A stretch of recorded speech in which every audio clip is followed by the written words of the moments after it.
55, 55 और 95 हर उम्र के लिए यकसा मुफीद, मफाद आम्मा का आलम बरदार।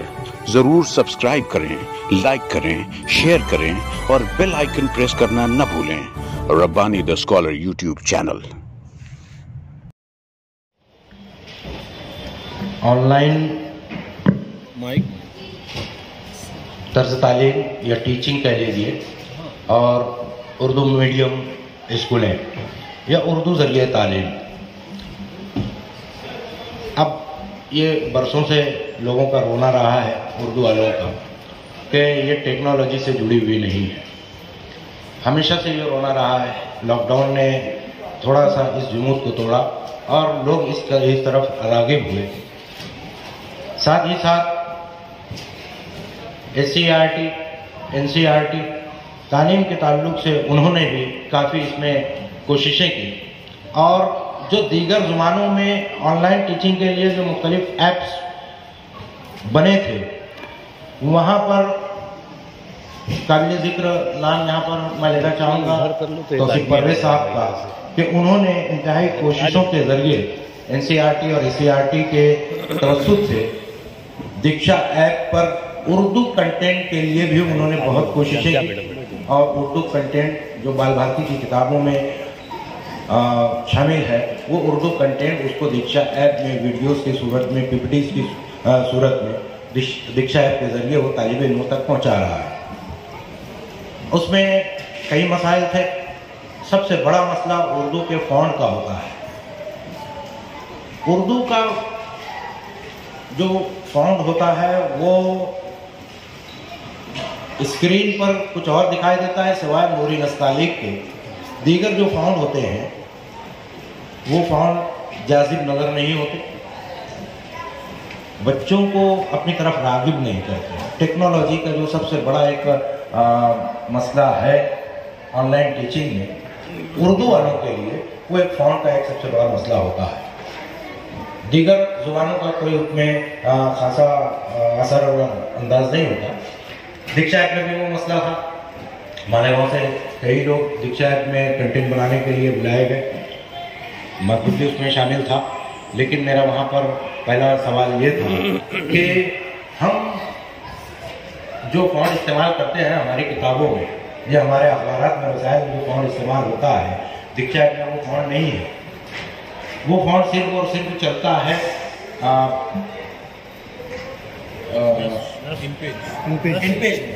इनपेज में चलता है। इनपेज के अलावा कहीं दूसरा पायरेटेड लेना पड़ता है, उसमें भी कहीं ना कहीं कुछ ना कुछ मिस्टेक आ जाती है। तो वहाँ पे हमने उनसे बात की, कोलकाता की कोई कंपनी थी वो जो दीक्षा ऐप को कर रही थी, उसे उनके डायरेक्टर भी आए वहाँ पर, उनसे बात हुई। तो मेरा पहला सवाल यही था उनसे कि ये फ़ॉन्ट हमारे तालिब इल्मों को काबिल कबूल नहीं होगा। उस पर उन्होंने काफ़ी देर तक बातचीत की। अब चूँकि दीगर जो ज़ुबानें हैं सिवाय उर्दू के, उर्दू, फारसी और अरबी के दीगर जो ज़ुबानें हैं वो लेफ्ट हैंड साइड से लिखी जाती है, उर्दू ज़ुबान राइट हैंड साइड से लिखी जाती है। मसाइल उसमें ये भी आते थे कि हमको लिखना है, टाइप करना है राइट हैंड साइड से, उनकी जो पूरी प्रोग्रामिंग रहती थी लेफ्ट हैंड साइड से रहती थी। अलाइनमेंट के भी कई मसाइल आ जाते थे ऐप पर। तो बहुत ढेर सारी गुफ्तगू हुई। आखिर में जब 4-5 दिनों का वर्कशॉप था और ये वर्कशॉप कई वर्कशॉप हुए, मैं जिस वर्कशॉप में शामिल था वो वर्कशॉप तीसरे नंबर का था और तकरीबन 10 या 12 वर्कशॉप हुए थे। उसके बाद भी वर्कशॉप हुए, 10 या 12 वर्कशॉप हुए थे और 3 से 4 रोज़ का वर्कशॉप था। आखिरी में जब समिंग अप हुआ तो वहाँ के जो डायरेक्टर थे उन्होंने कहा कि जब से हमने ये वेबसाइट और ये ऐप लॉन्च किया है तब से लेकर आज तक कितनी तब्दीलियाँ नहीं हुई जब से उर्दू वालों ने इसमें काम शुरू किया है। यानी जब से वो ऐप या उनकी वेबसाइट चल रही थी इतनी ढेर सारी तब्दीलियाँ हमको इसमें करनी नहीं पड़ी। लेकिन जब से उर्दू वाले यहाँ पर आए हैं तो उसमें हमको ये तब्दीलियाँ करनी पड़ी, ये मसाइल आए। वो टेक्नोलॉजी की बातें हैं, वो टेक्निकल बातें हैं, वो बहरहाल वो फ़ॉन्ट के ताल्लुक से वो लोग भी नहीं कर सके। नोटो नस्तालिक लेकर आए, ये फ़ॉन्ट नोटो नस्तालिक लेकर आए, जबकि हमको चाहिए था नूरी नस्तालिक, वो भी उसमें वो बात नहीं थी।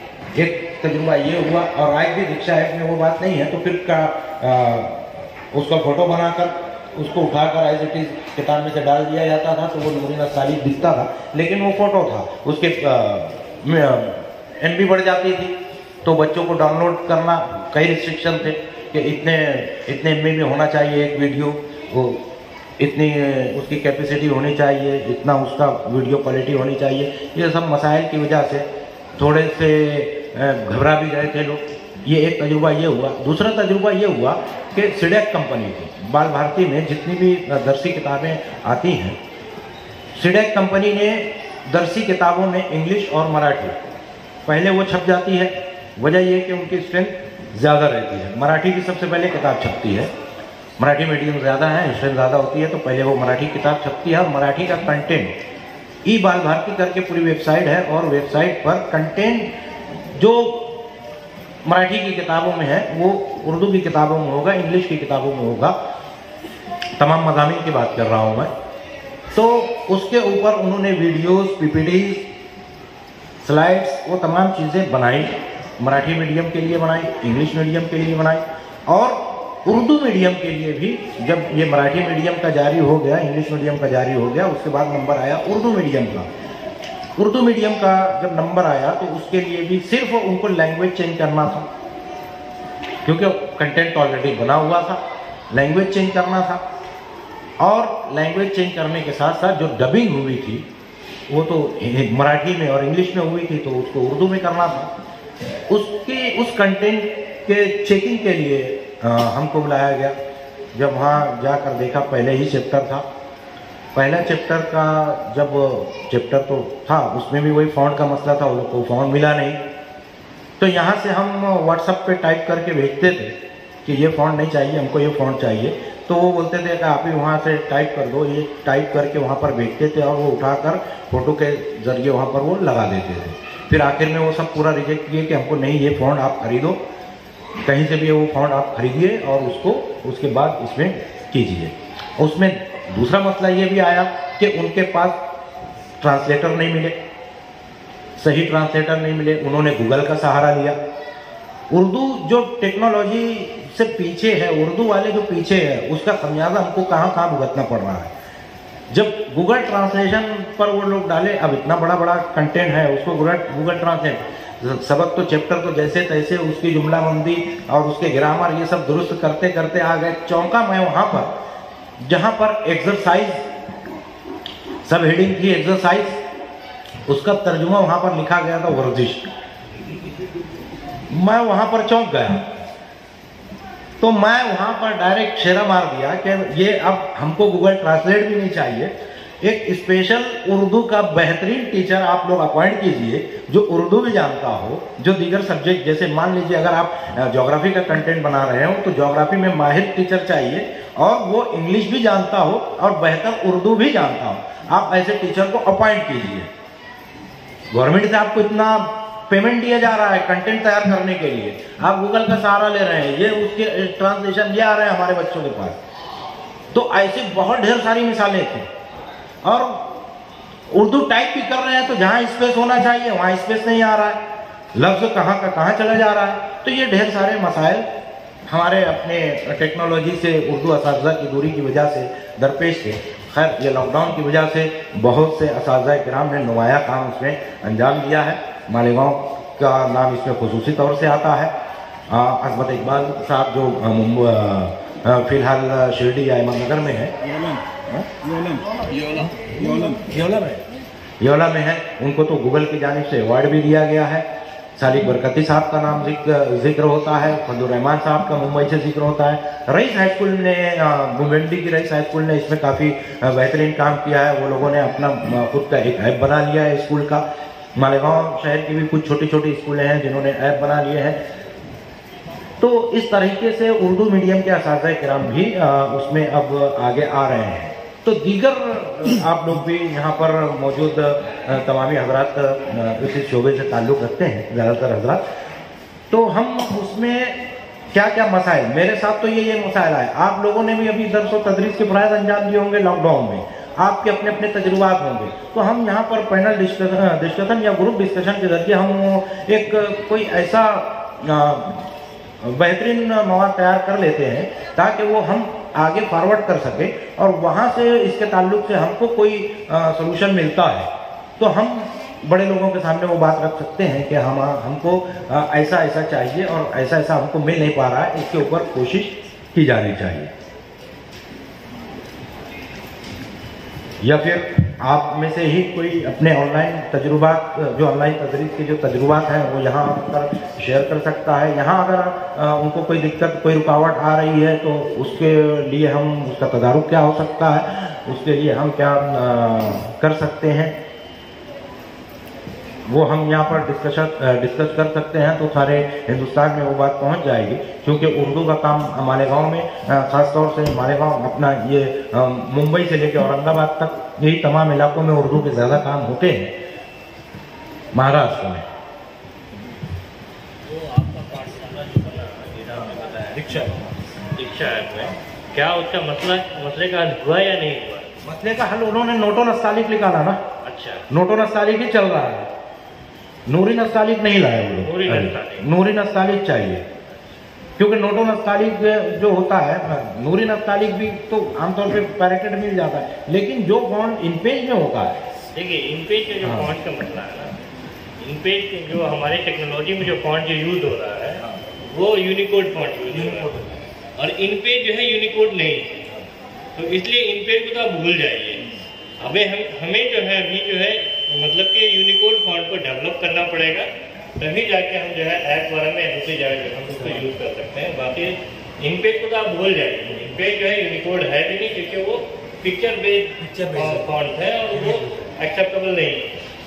लेकिन सैयद मंजर हुसैन ने बाकायदा यूनिकोड फॉन्ट तैयार दिया है, वो उसको उस तरीके से रेहान के नाम से, डॉक्टर रेहान अंसारी को सब जानते होंगे, मतलब हमारे यहाँ महाराष्ट्र भर में तो सब जानते ही हैं।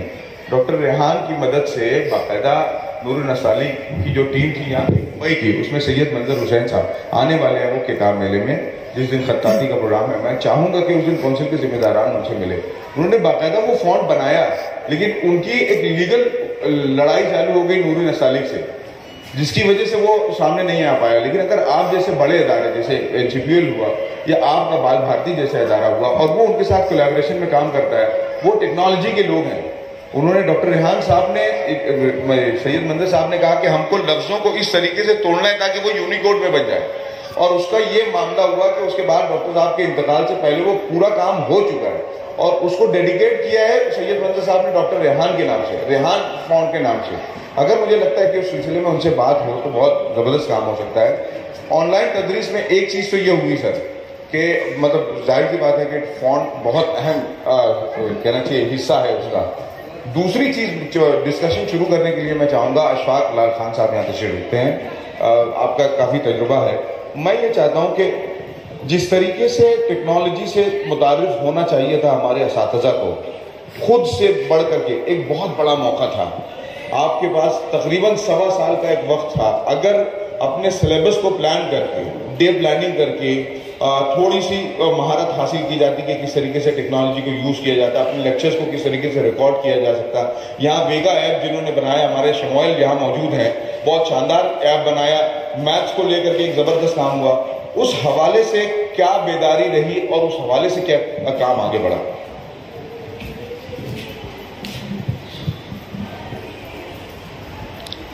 हर ज़माना अपने साथ कुछ नई चीज़ें, कुछ नई तब्दीलियाँ लाता है। Change is the law of the nature. और आगे वही लोग बढ़ते हैं जो ज़माने की इन तब्दीलियों को मुस्बत अंदाज में लेते हैं और उसके साथ चलते हैं। लॉकडाउन की वजह से ऑनलाइन टीचिंग जो ज़रूरी हो गई थी बच्चों से कनेक्ट रहने के लिए और टीचिंग लर्निंग प्रोसेस के लिए, इसके लिए हमारे यहाँ बेदारी तो पाई गई, लेकिन उसका जो लेवल होना चाहिए था, जो उसकी सतह होनी चाहिए थी, वो इत्मीनान बख्श नहीं थी। इसमें होना ये चाहिए कि एक टेक्निकल असिस्टेंस अलग हो, क्योंकि हर टीचर टेक्निकल बातों को समझ नहीं पाता है। तो एक टीम ऐसी बने स्कूलों में जो टेक्निकलिटीज़ है उसके ऊपर वो तवज्जो दे, और एक टीम एक्सपर्ट्स की हो जो सब्जेक्ट एक्सपर्ट हो, जो लेक्चर दे रहे हों, जो डिलीवर कर रहे हों ऑनलाइन। हो ये रहा है इसमें कि हम लोग चाह रहे हैं कि जो टीचर को साल 2 साल रिटायरमेंट के लिए हैं, अब उनको भी हम चाह रहे हैं कि आप जो है ये जो टेक्निकल बातें हैं ये सब आप चीज़ें सीखें, ये ओपन करें, ये क्लोज करें, ये करें। तो उनको जो वो इतने कंफर्टेबल नहीं है वो टेक्निकल बातों को अपनाने के लिए, लेने के लिए। और कुछ नए टीचर्स है वो बहुत ज़्यादा कंफर्टेबल है, बहुत अच्छे ढंग से उसको कर रहे हैं। तो बजाय इसकी कि हर एक को पूरी जिम्मेदारी दी जाए कि आप ऑनलाइन का पूरी हर चीज़ आप देखें, इसके अंदर कोई टीम वर्क होना चाहिए। कुछ लोग टेक्निकल चीज़ें देखें, कुछ लोग एक्सपर्टीज हो, वो कुछ लोग डिलीवर करें। तो ये टीम वर्क अगर होगा तो इंशाल्लाह ये काम बहुत अच्छे ढंग से होगा, अंजाम पाएगा। हमारे यहाँ पे स्कूल में हम लोगों ने एक दिन का ऑनलाइन टीचर्स की इसकी ट्रेनिंग रखी थी और टीचर को ट्रेनिंग दी, सिखाया और पूरे प्रैक्टिकल्स उनको दिए कि आप अपना जो है यूट्यूब चैनल बनाइए, उसके ऊपर ये अपलोड कीजिए। पूरे प्रैक्टिकल वर्क्स उनको दिए गए, टीचर्स ने उसको किया भी, अपने सब असाइनमेंट सबमिट किए और उसके नताइज भी अच्छे आए। और जहाँ तक उर्दू असातिज़ा की बात है तो उर्दू के फ़रोग़ के लिए और उर्दू की जो कोशिशें हमारे यहाँ हो रही है, महाराष्ट्र में हो रही है, पूरे हिंदुस्तान में हो रही है। और उर्दू ज़बान जो हमारी वो खुद एक मुआजिज़ा है। उर्दू सबसे कम उम्र ज़बान है। जो ज़बानों की जो तारीख हम लोग देखेंगे तो उर्दू की उम्र कम है, लेकिन जो अदब और जो चीज़ें उर्दू ने पैदा की है वो इंग्लिश और जो बड़ी ज़बानें हैं, जो पुरानी ज़बानें हैं, उनके यहाँ पर भी वो चीज़ें नहीं जो हमारे यहाँ के लोगों ने, उर्दू के शायरों ने, उर्दू के अदीबों ने, मुसन्निफ़ीन ने जो ली, जो अदब जो है ज़बाने को दिया है। शेक्सपियर जो इंग्लिश का सबसे बड़ा नाम माना जाता है, जिसको the father of English language कहा जाता है, शेक्सपियर की लुगत जो है वो 27,000 अल्फाज है। यानी शेक्सपियर ने जितनी भी चीज़ें लिखा है उसमें 27,000 अल्फाज उसकी लुगत है। और हमारे यहाँ जो मीर तकी मीर है उनके अशार 27,000 है। यानी जो उनकी उसकी लुगत है वो मीर के अशार की तादाद उतनी है। और जो गालिब है, इकबाल है हमारे यहाँ पर, जो दूसरी ज़बानों के जो शोरा को आप देखेंगे और जो कॉम्परेटिव स्टडी करेंगे तो आपको पता चलेगा कि आपके पास जो सरमाया है वो कितना कीमती सरमाया है। और जो तसव्वुरात, जो तख़य्युलात और जहाँ तक वो लोग पहुँचे हैं अपनी शायरी के ज़रिए से, और जो बातें उन्होंने बयान की है, वो दूसरी ज़बानों के शोरा वहाँ तक तो उनको हवा भी नहीं लगी। तो ये हमारी जो उर्दू ज़बान को जो लश्करी ज़बान कहा जाता है वो कोई उसकी तारीफ़ के लिए नहीं कहा जाता है, उसको जो लश्करी नाम दिया गया। तो हम लोग अक्सर जो पढ़ाते हैं अंग्रेज़ी स्कूल में तो हम लोग कहते हैं कि उर्दू को लश्करी ज़बान कहा जाता है, लेकिन अंग्रेज़ी जो ये मस्खरी ज़बान है। अगर आप उर्दू को लश्करी ज़बान कह रहे हैं तो अंग्रेज़ी मस्खरी ज़बान है। और उसमें जो चीज़ें अंग्रेज़ी ज़बान की बहुत सारी चीज़ें हम लोग क्लास में बताते हैं। तो हम लोगों ने जो 300 साल की जो उर्दू की तारीख है उसमें जो उर्दू ने जो अदब पैदा किया, जो शोहरा पैदा किए, वो अपने आप में एक बहुत बड़ा मुआज़ा है। और आगे उर्दू का मुस्तकबिल बहुत रोशन है और बहुत ताबनाक है। और आगे उर्दू जो है वो तरक्की करेगी। और जिस तरीके से उर्दू का फ़रोग़ हो रहा है और जिस तरीके से हुकूमत जो है इदारे कायम कर रही है और उसके लिए कोशिशें हो रही है, तो उससे लगता है कि इंशाअल्लाह उर्दू का फ़रोग़ होगा, उर्दू का मुस्तकबिल बहुत अच्छा है। हम लोग जो है उर्दू के तई जो है हमारे अंदर एक कॉन्फिडेंस पैदा करें कि हम जो है, यानी उर्दू पढ़ना, लिखना, बोलना हमारे लिए तफाखुर की बात है। जैसे कोई अंग्रेज़ी अखबार लेकर ये समझता है कि मेरे हाथ में अंग्रेज़ी का पेपर रहेगा तो ये मेरे लिए तफाखुर की बात है, ऐसे ही उर्दू का पेपर भी हमारे हाथ में हो और हमें ये महसूस हो कि हमारे लिए ये फ़ख्र की बात है कि हम उर्दू बोलते हैं, उर्दू लिखते हैं, उर्दू पढ़ते हैं। तो ये ज़रूरी है, ये हमारा माइंडसेट बने, हमारे अंदर एक फ़ख्र का एहसास हो कि हम उर्दू बोलने वाले। और ये उस वक्त होगा जब हमको अपनी तारीख़ पता होगी, जब हम पढ़े होंगे।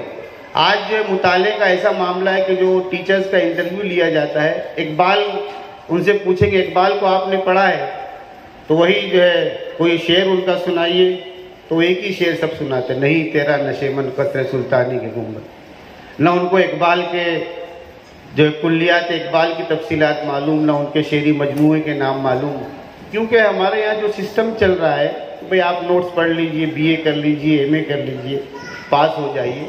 तो मुताला जो है वो होना चाहिए, उसका फ़रोग़ होना चाहिए। लोग पढ़े, हमारा जो सरमाया है, हमारे पास जो लोग हैं जब हम इनको पढ़ेंगे तब हम दुनिया की दूसरी कौमों को बता पाएंगे कि हमारे पास क्या है और हमारे आबा व अजदाद ने, हमारे शोरा ने, उदबा ने, मुसन्निफीन ने क्या काम करके गए। तो ये तफाकुर का जज्बा उस वक्त पैदा होगा जब हम अपनी तारीख पता होगी हमको। अंग्रेज़ी ज़बान आज जो अमेरिका की लाइब्रेरी ऑफ कांग्रेस है उसमें 2 करोड़ किताबें हैं। तो 2 करोड़ किताबें आज के ज़माने में होना कोई मौजज़े की बात नहीं है। लेकिन 8वीं सदी में बगदाद की मरकज़ी लाइब्रेरी में 15 लाख किताबें थी। 8वीं सदी हिजरी में बगदाद की मरकज़ी लाइब्रेरी में 15 लाख किताबें थी। उस ज़माने में जब ना कागज़ अवेलेबल था, ना कलम की इतनी फरावानी थी कि आपको 1 रुपये में पेन अवेलेबल हो जाए, आप लिखिए और फेंक दीजिए। इतने वसाइल नहीं थे प्रिंटिंग के ना इसके। उस ज़माने में हमारा जो इल्मी मकाम ये था कि 15 लाख किताबें थी मरकज़ी लाइब्रेरी में। और अंग्रेज़ों ने वेस्टर्न सिविलाइजेशन जो है उन्होंने 12वीं सदी में उन्होंने कागज़ को देखा कि इसको कागज़ बोलते हैं। उनके यहाँ कागज़ का इंट्रोडक्शन 12वीं सदी के बाद वो उन्होंने जो भी इल्मी उन्होंने काम किया उसके बाद शुरू हुआ। उससे 400 साल पहले आप जो है इतने माला माल थे और आपके पास इतना इल्मी और अदबी सरमाया था। तो जब हमको अपनी तारीख पता होगी, जब हम इसको देखेंगे तो हमको ये एहसास होगा कि हम दूसरी कौमों के मुकाबले में हाउ रिच वी आर, इल्मी हमारा कितना सरमाया है। और हमारी पूरी तहजीब जो है इस्लामी तहजीब अल किताब की तहजीब है। हमारी ज़िंदगी का सरचश्मा कुरान करीम जो किताब है वो तहजीब हमारी पुरानी जो तहजीब है वो अल किताब की तहजीब है। इसलिए हदीस में कहा गया कि सबसे आला जो जगह है तुम्हारे इलाकों में महलों में वो मस्जिद है और सबसे कमज़ोर और सबसे ख़राब जगह बाज़ार है। इसलिए सबसे आला काम ये कि इंसान जो है वो साहिब किताब बन जाए और सबसे अदना काम ये कि कम से कम किताब का कारोबार किया जाए। तो ये हमारी पूरी तहजीब जो है वो अल किताब की तहजीब है, इल्मी तहजीब है। आज लेकिन अफसोस ये है कि हमारा जो पढ़ा लिखा तबका है, जो लोग इल्मी काम कर रहे हैं, जो तालीम के मैदान में काम कर रहे हैं, उनके यहाँ भी जो सतहियत इतनी ज़्यादा आ गई है कि सबको कुछ नाम पता है लेकिन तफसीलात कुछ मालूम नहीं। इसलिए कि पढ़ने का, मेहनत करने का और आगे बढ़ने का जो एक माहौल वो ख़त्म हो गया है। तो मेरी गुजारिश है कि चाहे वो कोई भी मोड हो, चाहे ऑनलाइन टीचिंग हो, ऑफलाइन टीचिंग हो, मोड मीन्स कोई भी हो, लेकिन जो ऑब्जेक्टिव हो, जो एम जो होना चाहिए कि भाई इल्म जो है उसका फ़रोग हो, मुताले का फ़रोग हो और एक उमूमी फ़िज़ा हमारे यहाँ पर बने कि लोगों के अंदर इल्मी ज़ौक़ पैदा हो, मेहनत और मुशक्क़त का ज़ौक़ पैदा हो और वो लोग कुछ पढ़ लिख कर आगे बढ़े और जो कॉम्पिटिटिव वर्ल्ड है उसके अंदर वो लोग अपना किरदार अदा करें। इसके लिए हम सबको प्लानिंग करना चाहिए और आने वाली रुकावटों और कोशिशों को दूर करने की कोशिश करना चाहिए। इसलिए कि कोई भी नया काम जब शुरू होता है तो उसमें प्रॉब्लम्स तो आते ही है, लेकिन उसका हल भी होता है। अगर हम संजीदगी से उन प्रॉब्लम्स के ऊपर गौर करें तो उसका हल निकल जाता है। ऑनलाइन टीचिंग में भी जो प्रॉब्लम्स है अगर हम उसके हल उसका अगर तलाश करें तो इंशाअल्लाह वो हल मिलेगा और उससे बहुत फ़ायदा समाज और माशरे को पहुँचेगा। Thank you very much. अस्सलाम वालेकुम। जहाँ तक ऑनलाइन टीचिंग की बात है तो अगर एक हम जायज़ा लें तो ऑनलाइन टीचिंग जूम से शुरू हुआ, उसके बाद गूगल मीट और जियो मीट वगैरह इस तरह के ऐप्स आए। अब इसके ज़रिए से जो कनेक्शन गैप हो रहा था, जैसे सर ने अभी तस्करा किया, वो तो कहीं फिल हो गया, लेकिन उसके लिए जितना टीचर्स को तैयार होना चाहिए था वो एक्चुअल में उतना तैयार नहीं थे, क्योंकि एकदम से सारी चीज़ें एक साथ आ गई और मोस्ट ऑफ द टीचर्स जो है वो एक्सपर्ट होने के बावजूद टेक्नोलॉजी, जैसे सर ने कहा, टेक्नोलॉजी के उतने तैयार नहीं थे। तो उसकी वजह से कई सारे प्रॉब्लम्स आए। जहाँ तक बीएमसी के ताल्लुक से मैं एक चीज़ बता दूँ, सर हमारे यहाँ बीएमसी ने क्या किया कि पहले 2 महीने तक तो उन्होंने सारे टीचर्स को कहा कि आप अपने अपने तौर से पढ़ाइए, लेकिन जब उसका कोई रिजल्ट नहीं आ रहा था तो उन्होंने एक टीम तैयार की और हर टीम में 10-10 टीचर्स को लिए और ऐसे टीचर्स को लिया जो टेक्नो सेवी हो, थोड़ा उनको आता हो, भाई पीपीटी बनाना आता हो, वो कैमरे को फेस कर सकते हो और उनके पास डिवाइसेस हैं। ऐसे टीचर्स को सिलेक्ट करके एक कॉमन एजुकेशन उनको सारे बच्चों को एक साथ जूम पर कनेक्ट करके उनको पढ़ाने की कोशिश की गई। और यहाँ पर दरमियान में मालेगांव सोसाइटी के जिम्मेदारान तशरीफ ला रहे हैं। मैं उनसे दरख्वास्त करता हूँ कि वो स्टेज पर आ जाएं। Yes sir. सर यहाँ पर ठीक, तो बीएमसी ने ये काम किया कि एक तरीके से एक कॉमन प्लेटफॉर्म सारे स्टूडेंट्स को प्रोवाइड किया। बाद में उससे बढ़कर उन लोगों ने ये किया कि यूट्यूब चैनल पर उसी कंटेंट को लाइव रिले किया जो पूरे महाराष्ट्र में रिले हो रहा था। और एक तरीके से पूरे महाराष्ट्र के सामने एक ये चीज आ रही थी कि ऑनलाइन टीचिंग किस तरीके से बेहतर किया जा सकता है।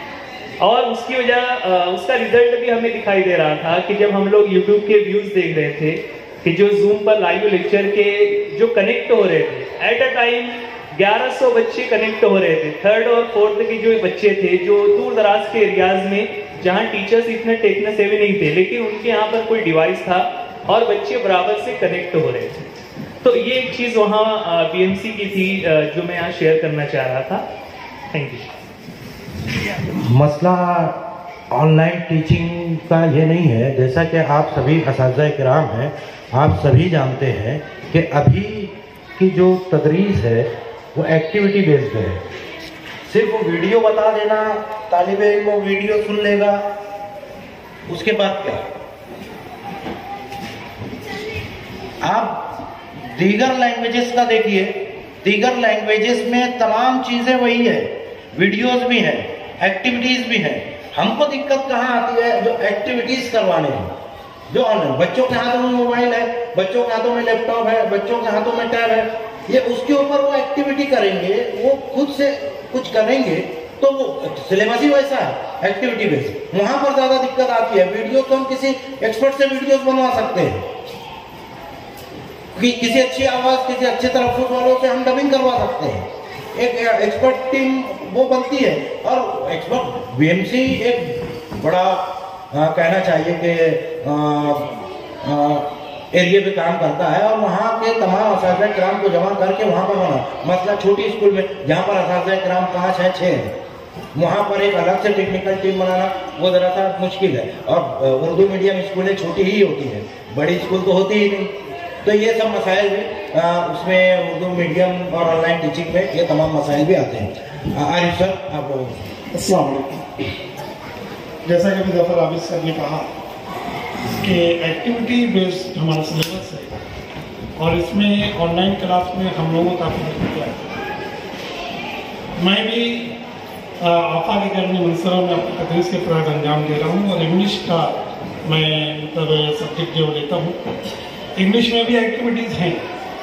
मैंने पीपीटी का सहारा लिया सर और पीपीटी के अंदर जो मैंने पूरा पैसेज उनको पूरा मैं पहले पीडीएफ फॉर्म में उनको सेंड करता हूँ, बच्चे जो उनको सॉल्व करते हैं और सेकंड में जो है उसी पीपीटी के ऊपर जो है मैं पूरा एनिमेशन के जरिए उस पूरे एक्टिविटी को मैं सॉल्व कराता हूँ। और चूंकि इसमें काफ़ी इंटरेस्ट क्रिएट होता है बच्चों का एनिमेशन के जरिए, तो बच्चे बहुत ज़्यादा इंटरेस्ट लेके भी उसको सॉल्व करते हैं। एक मुझे बहुत ही पॉजिटिव रिस्पॉन्स भी इस पर मिला। और इस तरह अगर हम लोग कुछ इंटरेस्ट क्रिएट करके एक्टिविटीज को सॉल्व कराएंगे पीपीटी के जरिए, पीडीएफ के जरिए, तो मैं समझता हूँ वीडियोज़ की ज़रूरत नहीं पड़ेगी। तो तमाम ही असातिज़ा अगर पीपीटी का यूज़ करें, उसमें मतलब बहुत सारे मतलब फंक्शंस हैं, आप उसमें इमेजेस भी ला सकते हैं, उसमें वीडियो भी। हत्ता कि मैं पूरा लेक्चर इंग्लिश का पूरा लेक्चर जो है मैं पीपीटी में देता हूँ, पीडीएफ में नहीं देता हूँ। यानी पीपीटी में मैं अगर मुझे मीनिंग बोर्ड पे लिखना है तो मैं बोर्ड पे नहीं लिखता हूँ, मैं उसी पीपीटी के ऊपर एनिमेशन के जरिए में बच्चों के मीनिंग स्क्रीन पे बता देता हूँ। तो वो इतना इजी बच्चों को पड़ता है कि वो बाकायदा कुछ वक्फे तक के वहाँ पॉज रहता है, क्योंकि वो मैनुअल रहता है, मेरा एनिमेशन मैनुअल रहता है। मैं जब चाहूँ क्लिक करके उसको मैं वहाँ से स्क्रीन से हटा सकता हूँ। तो बच्चे जब तक कि स्क्रीन पे वो चीज़ मौजूद है उसको बाकायदा वो नोट करते हैं और बाद में मतलब जब उनसे क्वेश्चनिंग करते हैं तो वो बराबर उसके रिप्लाई के वो देते हैं और पूरा फॉर्मेट तैयार करते हैं उसके। इसमें एक चीज़ कैसे है कि बहुत ही मुआवजत के साथ मैं बात कहना चाहूँगा कि हम लोग ऑनलाइन टीचिंग को काफ़ी ज़्यादा इंटरेस्टिंग बना सकते हैं, बशर्ते ये कि टीचर को उसमें इंटरेस्ट है। टीचर अगर इंटरेस्टेड है तो वो बहुत बेहतर तरीके से जो अपने टीचिंग को, जो ऑनलाइन टीचिंग को मौसर बना सकता है, इफेक्टिव बना सकता है। और टीचर को अपना वक्त भी देना पड़ेगा, क्योंकि यहाँ पर जब पीपीटी हम बनाने बैठते हैं, कोई और चीज़ हम प्रिपरेशन के लिए बैठते हैं, तो उसमें वक्त लगता है। जब तक टीचर अपना वक्त अपने बच्चों के लिए देगा नहीं, चाहे वो ऑफलाइन टीचिंग हो या ऑनलाइन टीचिंग हो, वो टीचिंग मौसर हो नहीं सकती है और इसमें तलबा का फ़ायदा नहीं हो सकता है। तो टीचरों को अपने आप में, जैसे कि सर ने कहा कि कौम की तरक्की और मुताले पर है, किताबों के मुताले पर, तो मुताले का मुझे शौक़ हम टीचरों को पैदा करना पड़ेगा अपने अंदर। तो जब तक हमारे अपने मुताले का शौक़ नहीं होगा, तब तक हम बच्चों को कुछ दे नहीं सकेंगे, और जब बच्चों को कुछ दे नहीं सकेंगे तो हम कौम की तरक्की की जो मोहताज रहेंगे। शुक्रिया। ऑनलाइन टीचिंग के ताल्लुक से हमारे मालेगांव में एक अच्छा बड़ा काम हुआ है। मेगा ऐप शुमैल साहब ने बनाया है। एजाज सर की बात सुन के इनकी गुफ्तगू सुनेंगे। शुमैल। अस्सलाम वालेकुम। ऑनलाइन टीचिंग और फिलहाल उर्दू का जिक्र हो रहा है। मैं दो मुश्किलात आपके सामने रखना चाहता हूँ। सबसे पहले ये कि हम जब कोई वीडियोस बनाते हैं बच्चों के लिए और उसमें हम चाहते हैं कि उसका कमेंट्स जो है उर्दू में आए, तो हमने देखा कि जो डायरेक्ट वीडियोस बनाते हैं उसमें उर्दू डायरेक्ट टाइप नहीं होता है, जबकि इंग्लिश का फॉन्ट्स ऐसा है कि किसी भी सॉफ्टवेयर में जाइए इंग्लिश फॉन्ट्स जो है वहाँ टाइप हो जाता है। इससे पहले हमने अमीन सागर सर, अशफाक लाल खान सर, हम लोगों ने मिलकर के इंग्लिश का वीडियो बनाया था। उर्दू मीडियम के तलबा के ताल्लुक से हमने चाहा कि इसमें जो है बीच बीच में उर्दू आया करें, लेकिन उसमें जो नीचे टाइप करते थे हम, तो उर्दू फॉन्ट्स नहीं रहता था उसका। फिर हमने ये रास्ता निकाला था, जो तरीका है उसका, पहले इन पेज में टाइप होता था उर्दू, उसको कोरल में जाके कन्वर्ट किया जाता था इमेज बना के, फिर उसको जाके वीडियो पे हम लोग उसको पेश करते थे, तो थोड़ा उर्दू फॉन्ट्स वहाँ पे दिखता था। लेकिन ये एक मुश्किल है। क्यों? ऐसा सॉफ्टवेयर नहीं है कि डायरेक्ट उर्दू जो वीडियोस पर टाइप हो जाए। दूसरा ये कि हम उर्दू की जो किताबें नेट से डाउनलोड करते हैं उसमें कुछ हम लोगों को बहुत अच्छे जुमले मिलते हैं जो हम दूसरी जगह कोट करना चाहते हैं। अब वो पीडीएफ बुक में से मैं उस जुमले को कट करना चाहूँ तो मैं यहाँ पे नाकाम हो जाता हूँ। वो जुमला मैं कट करके कहीं और पेश नहीं कर सकता। सर जानते हैं कि वो पूरा इमेज बनता है और वो पूरा इमेज इंसर्ट हो जाता है। तो मैं एक तजवीज़ यहाँ पे किताब मेले के जिम्मेदारान के सामने दूंगा कि शहर मालेगांव में जैसे शमल सर हैं, ऐसे लोगों की एक टीम खड़ी की जाए जो बाकायदा इस पर गौर करके इसका कुछ सॉल्यूशन पेश करें। मुझे उम्मीद है कि ऐसे टैलेंट अगर यकजा हो जाए आप लोगों के प्लेटफॉर्म से, तो इंशाल्लाह उर्दू का ये मसला भी हल हो जाएगा। और हम ये नहीं बोल सकेंगे कि आज उर्दू जो है टेक्नोलॉजी से मरबूत नहीं है। हम ये बात बोलने के हकदार रहेंगे कि उर्दू भी जदीद टेक्नोलॉजी से मरबूत जुबान है। शुक्रिया। एजाज सर, आपने जो अभी फिलहाल जो मसला बोला कि कोई भी पीडीएफ फाइल आप खोल रहे हो और वहाँ से कोई जुमला आपको कोड करना है, कोई जुमला निकालना है, तो जब आप उसको कट करते हो पीडीएफ एडिटर से, उसको आप कट कर लिए, वो इमेज में आ गया, तो उस इमेज को आप ले जाइए गूगल ड्राइव में। गूगल ड्राइव में उस इमेज को ले जाइए और गूगल ड्राइव में उसको डॉक्यूमेंट वर्ड में ओपन कीजिए, तो आपको तहरीरी शक्ल में मिलेगा, आप उसको एडिट कर सकते हो। लेकिन मतलब वहीं पे फिर साउंड का आता है, लेकिन आप वहां पर आप उसको एडिट कर सकते हो, तो आपको रिटर्न फॉर्म में मिल जाएगा, इमेज फॉर्म में नहीं मिलेगा। ड्राइव में जाना पड़ेगा आपको।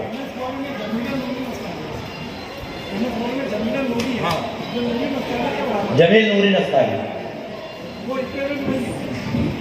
नहीं, ये इमेज का और उसमें रिटर्न फॉर्म का बोल रहे थे, तो वो उसका मसला ऐसे हल होगा आपके सामने। शमवेल साहब, दरअसल में ये जो फॉन्ट का मसला है ये OCR से रिलेटेड है। ऑब्जेक्टिव कुछ उसका है, OCR से लेना देना है। उर्दू के लिए अच्छा OCR अभी तक बनाया नहीं गया। आप इंटरनेट पर सर्च करेंगे तो OCR है ही नहीं उर्दू के लिए अच्छा। ये दुश्वारी अगर हल हो जाती है तो उर्दू के लिए जो मसला आ रहा है सर कि फ़ॉन्ट को एज अ इमेज रिकॉग्नाइज करना पड़ता है कंप्यूटर में, ये हल हो जाएगा अगर OCR बन जाए तो। अब यहाँ पर मसला ये आता है सर जैसा बताएं कि डिजिटल लर्निंग, ई लर्निंग मैं इस्तेमाल नहीं करता, मैं ई लर्निंग इंटरनेट से ज़्यादा रिलेटेड होती है, इसका ज़्यादातर डोमेन जो है ऑनलाइन की तरफ जाता है। लेकिन डिजिटल लर्निंग में ऑफलाइन और ऑनलाइन ये दोनों चीज़ें आती हैं। तो डिजिटल लर्निंग के जरिए टीचिंग को इंटरैक्टिव बनाया जा सकता है। बहुत सी चीज़ें हैं, बहुत सी टेक्नोलॉजीज हैं जिनको हमें यूज़ करना पड़ेगा, जैसे VR है, वर्चुअल रियलिटी और ऑगमेंटेड रियलिटी। एक गॉगल की तरह आता है, गूगल का ही एक कार्डबोर्ड, वो अगर आप आंखों पर लगा लें, पूरा हेलमेट के टाइप का सिस्टम है, वो आंखों पर लगाकर उसमें फ़ोन आप माउंट कर सकते हैं। इसके ज़रिए अगर आप कोई भी वीडियो चलाएं या कोई भी दूसरी चीज़ उस पर ऑपरेट करें तो वो ऐसा जाहिर होता है कि वो चीज़ें हमारे अतराफ में ही हो रही हैं। तो इस तरीके की चीज़ों को आप इन्वॉल्व कर सकते हैं टीचिंग के अंदर, ताकि टीचिंग और लर्निंग का जो प्रोसेस है उसको इंटरैक्टिव बनाया जा सके। दूसरी बात यह है कि ये जो डिजिटल चीज़ें हैं ये एक तरीके के टूल हैं। जैसे इंसान के बारे में कहा जाता है कि हम लोग एक टूल मेकर हैं, हम लोग टूल्स बनाते हैं अपनी जो कैपेबिलिटीज़ हैं, अपनी सलाहियतें हैं, उनको बढ़ावा देने के लिए। जैसे अगर मुझको अभी प्रिमिटिव दौर की बात की जाए, मुझको यहाँ से अगर बम्बई जाना हो तो मैं पैदल जाना प्रीफर करता था। जब मालूम हुआ कि मुझको पैदल जाने के लिए बहुत ज़्यादा वक्त लगता है तो इंसान ने साइकिल जैसी चीज़ों को इन्वेंट किया, ये वक्त घटा देते हैं। करते करते हम लोग एरोप्लेन तक आ गए जो वक्त एकदम कम लेती है। इसी तरीके से हम लोगों को डिजिटल लर्निंग का भी यूज़ करना पड़ेगा। इसकी एक छोटी सी एग्जांपल है सर, जैसे जो मैथ्स का सिलेबस हम लोगों ने डिजिटाइज किया, इसके अंदर हम लोगों ने 422 वीडियोस के जरिए पूरा 10th का जो सिलेबस है मैथमेटिक्स पार्ट 1 और पार्ट 2 ये कंप्लीट कर दिया। और आप लोगों को ये जानकर हैरानी होगी कि हम लोगों ने सिर्फ और सिर्फ 53 घंटों के अंदर पूरा सिलेबस कवर कर लिया। ये जैसा कि मैंने आपको बताया, ये एक टूल के जैसा आप इसको इमेजिन कर सकते हैं कि ये एक टूल है। इसी तरीके से हम दूसरे सिलेबस को भी डिजिटाइज कर सकते हैं। उर्दू और इंग्लिश लैंग्वेजेस के लिए डेडिकेटेड सेशंस हमको बनाने पड़ेंगे और बहुत वक्त लगेगा इसमें। हम लोगों को तकरीबन 422 वीडियोस बनाने के लिए 3 साल का करीबन वक्फा लग गया। लेकिन अल्हम्दुलिल्लाह अभी चीज़ें काफ़ी फेवर में है। काफ़ी टीचर्स ने डिजिटल जो लर्निंग टीचिंग प्रोसेस है इसको फेस किया है, वो कैमरा फेस कर सकते हैं। तो इस ताल्लुक से मुझको लगता है कि पहले के मुकाबले हालात काफ़ी साजगार हैं और इस पर काम होना चाहिए और अल्हम्दुलिल्लाह हम इसकी कोशिशों में जारी हैं। जल्दी आप लोगों को साइंस के ताल्लुक से भी कुछ वीडियोस देखने के लिए मिलेंगे। मैं माफ़ी चाहूँगा, स्क्रीन अगर ऑपरेटेबल होती तो मैं आप लोगों को वीडियो दिखाता। LED वॉल चालू कर सकते हैं? हाँ चालू। मैं आप लोगों को एक छोटा सा सैंपल दिखाना चाहूँगा कि हम लोगों ने किस तरह से और किस नहज पर इसको डिजिटाइज किया है। ये एकदम नई टेक्निक है जिसके अंदर हम लोगों ने ऑगमेंटेड रियलिटी, वर्चुअल रियलिटी का यूज़ किया है। लाइट बोर्ड नाम की एक टेक्निक है, उसको हमने होलोग्राफिक बोर्ड में कन्वर्ट कर दिया है और इसको यूटिलाइज करके हमने तकरीबन 2019 से डिजिटाइजेशन का जो प्रोसेस है वो शुरू किया। और अल्हम्दुलिल्लाह हम लोग अभी स्कूल्स के साथ कोलैबोरेट कर रहे हैं, मेजर उर्दू स्कूल्स के साथ कंप्यूटर लैब्स का इस्तेमाल करके हम लोग स्कूल की जो छुट्टियाँ रहेंगी, समर और विंटर वेकेशंस, उसमें एटलीस्ट 45% सिलेबस कंप्लीट करवा दें। अब इस तरह से जाने की वजह भी यही है कि हम लोग बहुत ग्रेट डिजिटल डिवाइड में फंसे हुए हैं। हर बच्चे को एक्सेस है ही नहीं स्मार्टफोन और टैबलेट्स, लेकिन स्कूल्स के पास कंप्यूटर लैब्स हैं जिन्हें वर्किंग कंडीशन में लाया जा सकता है। उसका इस्तेमाल करके हम बच्चों में जो डिजिटल लर्निंग टीचिंग प्रोसेस है इसको बढ़ावा दे सकते हैं। वो धीरे से कुछ वक्फे के बाद वो जो फ़ोन वगैरह है वो इस पर शिफ्ट हो जाए और हमको इसका सहारा लेना पड़ेगा क्योंकि ये काफ़ी वक्त बचाएगा और हम इससे बहुत फ्रूटफुल रिजल्ट्स हासिल कर सकें। 55, 55 और 95 हर उम्र के लिए यकसा मुफीद, मफाद आम्मा का आलम बरदार। जरूर सब्सक्राइब करें, लाइक करें, शेयर करें और बेल आइकन प्रेस करना न भूलें। Rabbani the scholar YouTube channel. Rabbani the scholar YouTube channel इल्मी, अदबी, दीनी, मिल्ली, समाजी, सकाफती, तहजीबी, फलाही, तिब्बी, फ़न्नी, माशी, तिजारती, माशरती, इंतज़ामी, इनकलाबी, तहरीकी, तहकीकी, तकनीकी, तफ्तीशी, तामीरी, तालीमी व मालूमाती यूट्यूब चैनल ज़रूर सब्सक्राइब करें, लाइक करें, शेयर करें और बेल आइकॉन प्रेस करें। रब्बानी दी स्कॉलर यूट्यूब चैनल।